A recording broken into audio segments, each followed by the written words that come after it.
Hello students, hope you all are doing well.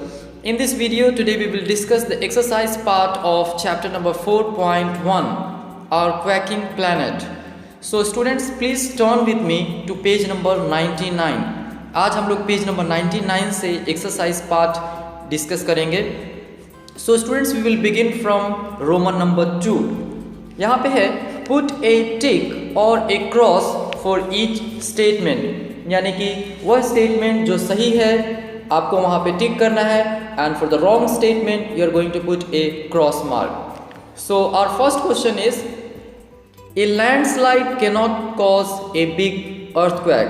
यानी कि landslide से एक बहुत बड़ा अर्थक्वेक नहीं हो सकता है. So students this statement is right, so you are going to put a tick mark over here. Second one है mud houses fall easily during an earthquake. यानी अर्थक्वेक के समय मड हाउसेस आसानी से गिर जाते हैं. सो स्टूडेंट्स ये स्टेटमेंट हमारा रॉन्ग है, so put a cross mark. Third one tectonic plates destroy the fertility of the soil. यानी कि टेक्टोनिक प्लेट्स जो है वो सॉइल की फर्टिलिटी को डिस्ट्रॉय कर देते हैं. So this statement is wrong, so you are going to put a cross mark over here. Fourth one a seismograph can record only weak earthquakes. यानी कि सेस्मोग्राफ केवल वीक अर्थक्वेक को record कर सकता है. So students again this statement is wrong, so you are going to put a cross mark over here. Fifth one है we can prevent earthquakes by making wooden houses. यानी कि हम earthquake को रोक सकते हैं वुडन घर बना करके. सो students this statement is also wrong, so just put a cross mark over here.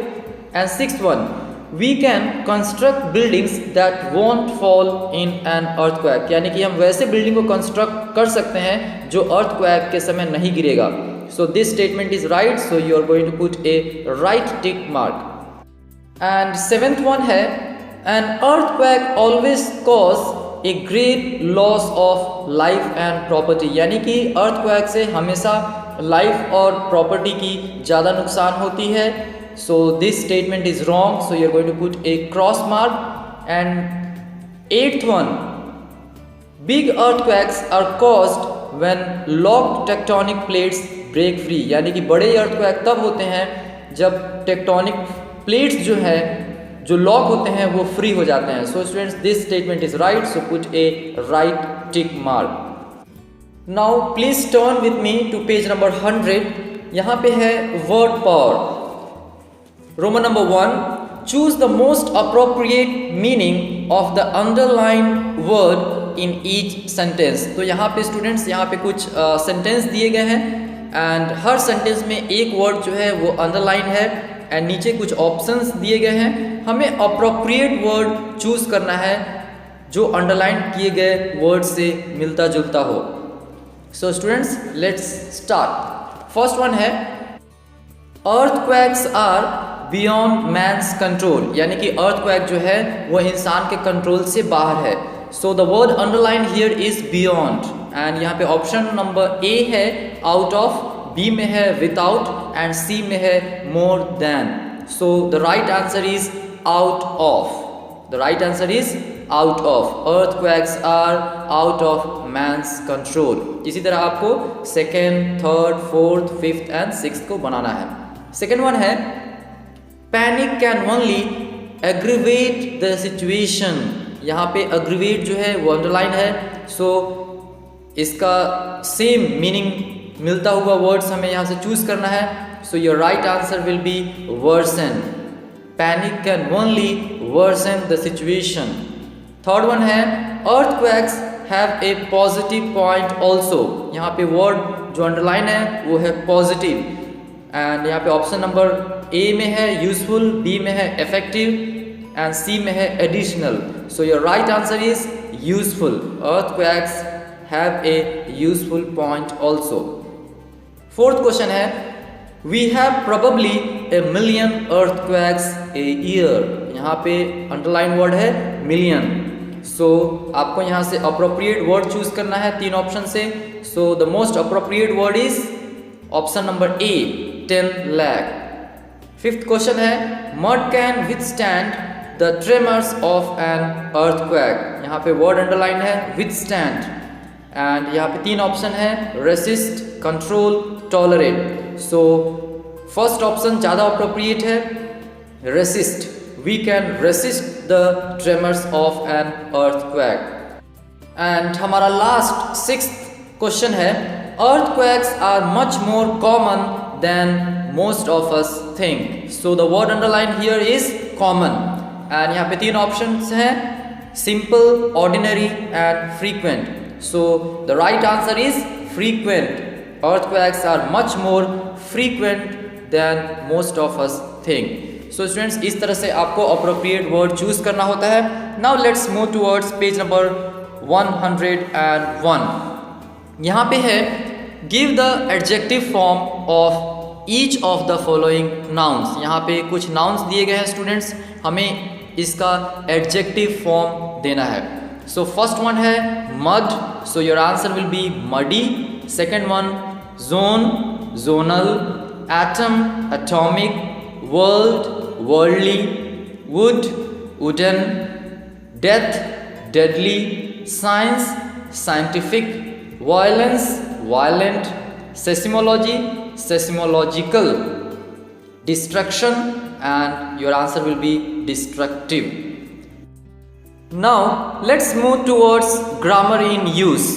यहाँ पे है students complete each sentence using used to और the present simple.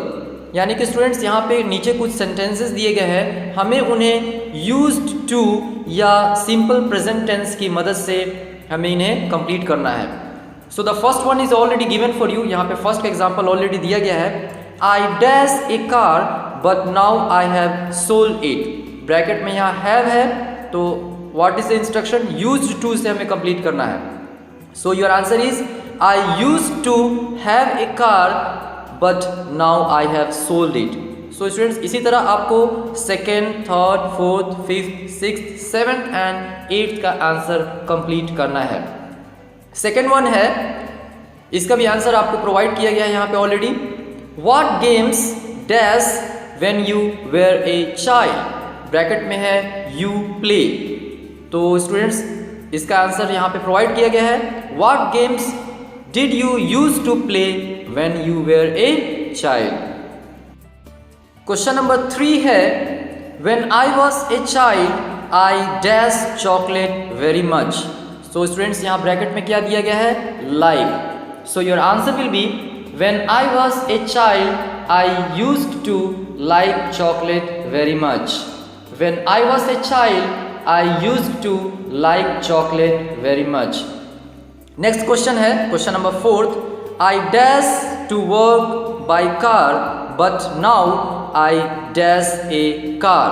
First option में यहाँ पे गो है एंड सेकेंड ऑप्शन में है यहाँ पे not have. So your right answer will be I used to go by work by car but now I don't have a car.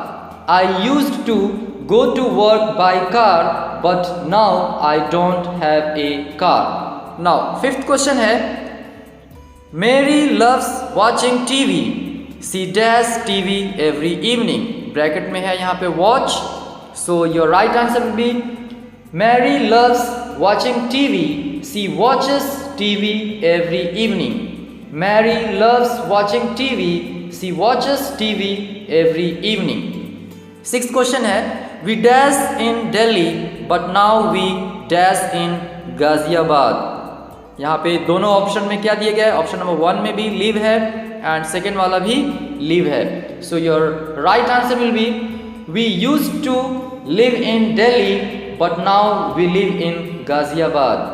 We used to live in Delhi but now we live in Ghaziabad. And हमारा 7th question है, I dash a lot of books.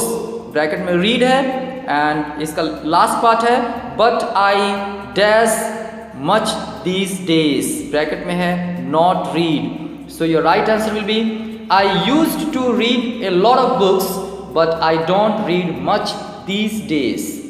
I used to read a lot of books but I don't read much these days. And students हमारा last question है question number 8. Last year I dash hockey bracket में है play but now I dash this game bracket में है not play. So students your right answer is last year I used to play hockey but now I don't play this game. Last year I used to play hockey but now I don't play this game. So students यहाँ पे हमारा exercise part complete हो गया. I hope कि आप सबको समझ में आ गया होगा. चैप्टर नंबर 4.1 और quaking planet is completed till here. So students आज के इस वीडियो में इतना ही. That's all for today. Have a nice day. Thank you.